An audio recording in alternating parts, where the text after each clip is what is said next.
Another day of germ warfare and still no sign. The worst case of bioterrorism in this country is close to being solved. A complete sweep for traces On day of 6 anthrax. of the smallpox epidemic. We have this anthrax. You die now. Are you afraid? Death to America, death to Israel. Allah is great. A dark winter.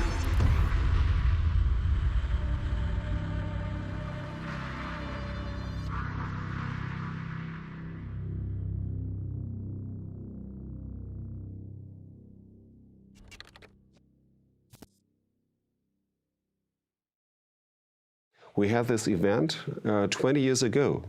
There was a panic for a deadly bioagent. Yeah, like now, corona. Yes. 20 years ago, there was anthrax. I don't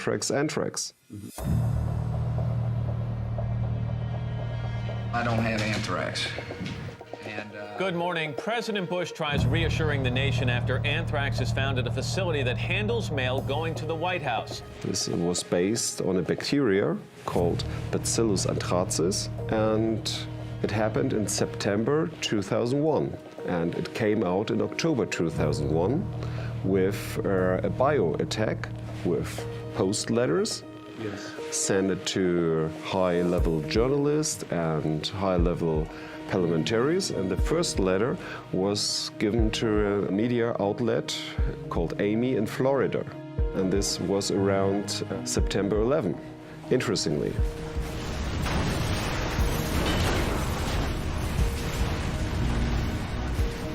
But this mass panic, what was created then by the governments and by the media was anthrax, like now corona. And well, they created a law in December 2001, and this is nearly exactly the law that happened now in Germany on the 18th of November 2020. So, and this was the Model State Emergency Powers Act with the draft of December 21, 2001.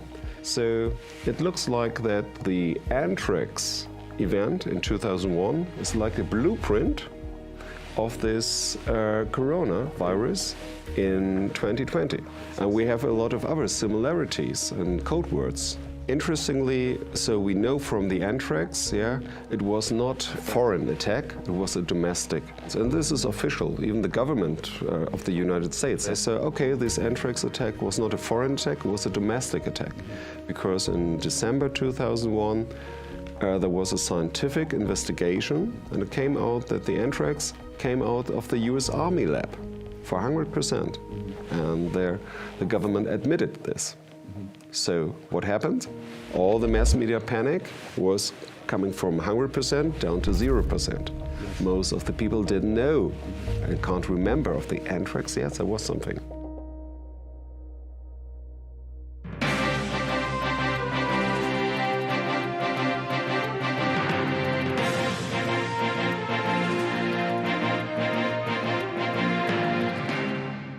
On day 6 of the smallpox epidemic, the White House confirmed that federal government officials and military personnel are being vaccinated. 300 people have died. At least 2,000 are infected with smallpox. Smallpox symptoms are being seen in 15 states, also in Canada, Mexico, and England. The U.S. smallpox vaccine supply continues to shrink as officials try to stretch limited stocks to cover the entire nation. Still, no group claims responsibility for unleashing the deadly smallpox virus. But NCN has learned that Iraq may have provided the technology behind the attack to terrorist groups based in Afghanistan. There was some similarities because there was a simulation before, 3 months before the anthrax attacks, in June 2001, similar to the event 201 yes. In summer 2019, so just 3 months before the corona outbreak. The planners were nearly the same. There was the CIA, so the Central Intelligence Agency, was sitting at the desk. They're doing it openly, that's the trick. In both simulations. 2001 and 2019, The same people? plus the same people. So Johns Hopkins University, Yeah. were involved in both. Yeah, so we're sitting at the desk, and it was the same man, Thomas Ingleby. Yes. Was sitting in Dark Winter simulation. And what was the Dark Winter? Well, Dark Winter was the name of the simulation in 2001, before this biothreat happened in reality. Yes. And very interestingly is, there is a man from Dark Winter, one of the planners, who had the connection to the Great Reset of today. We know what's going on now, the financial Great Reset of Klaus Schwab. Klaus Schwab, yes. The COVID-19 crisis has shown us that our old systems are not fit anymore for the 21st century. Now is the historical moment, the time, not only to fight severe virus, but to shape the system. We can build a new social contract. In short, we need a great reset. We have to mobilize all constituents of our global society to work together.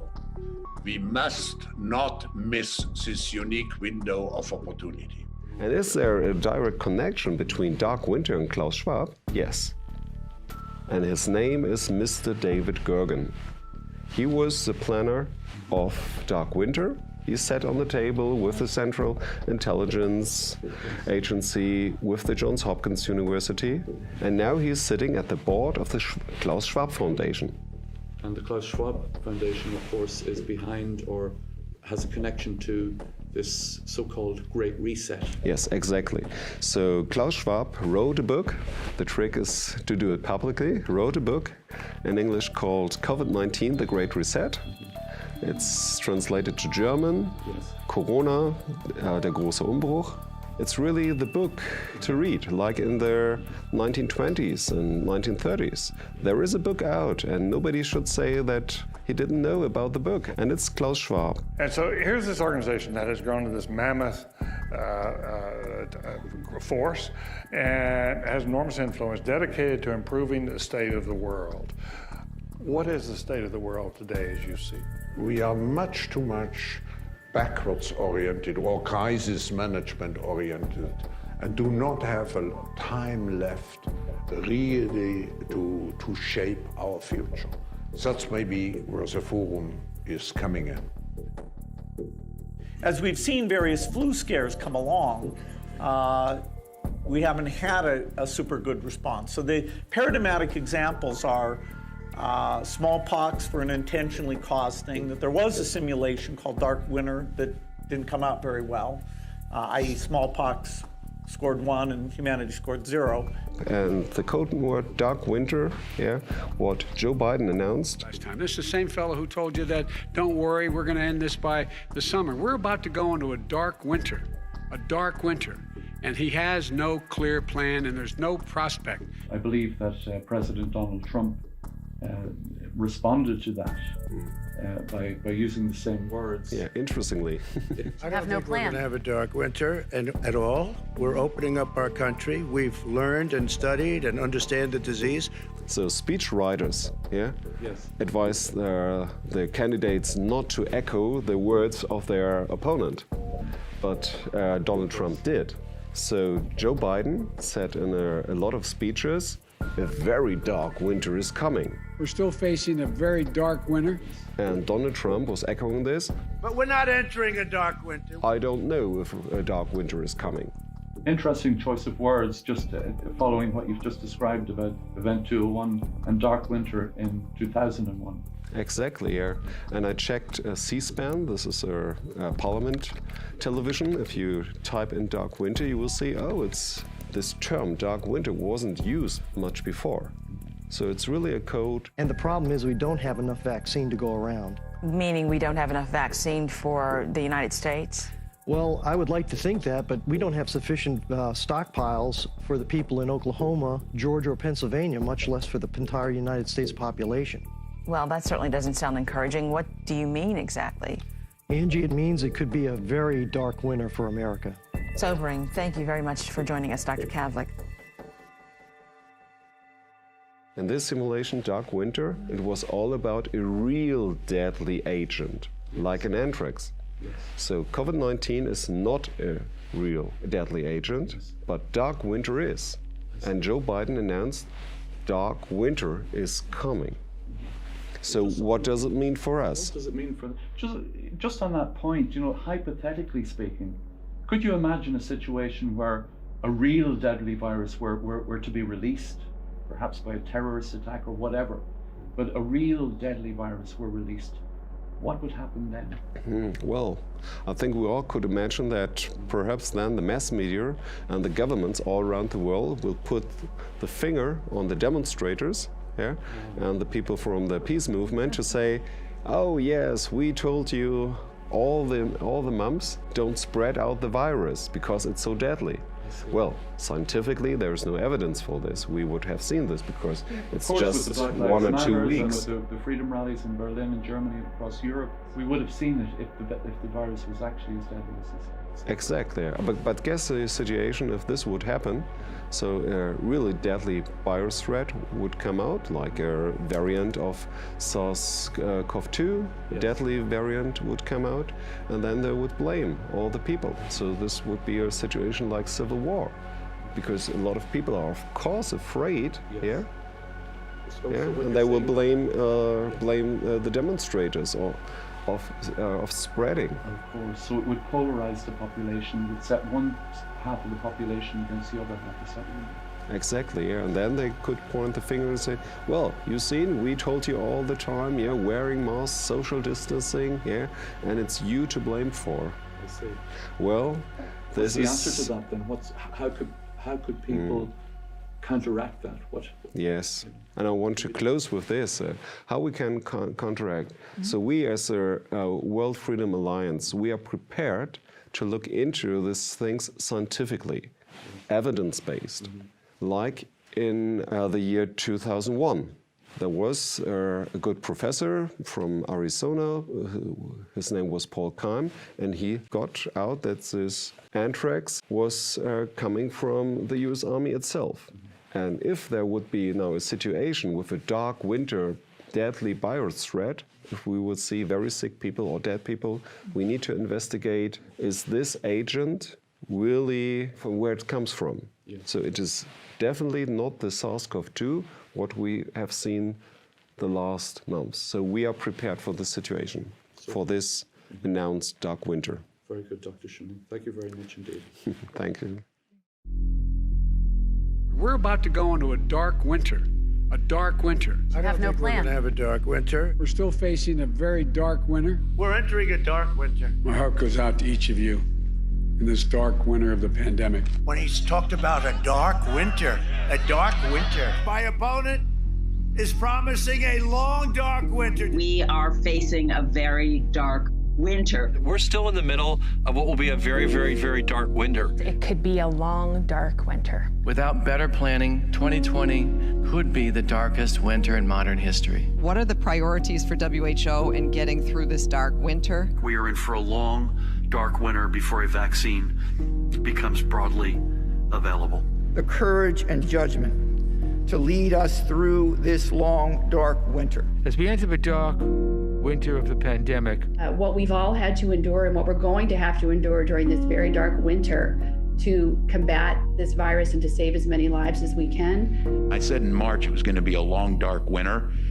We're still in that long, dark winter. The U.S. faces the darkest winter in modern history. Britain is braced for a dark winter as new measures are deployed to stem a surge of coronavirus. And more than 9 months into the pandemic, COVID-19 is spreading with a vengeance.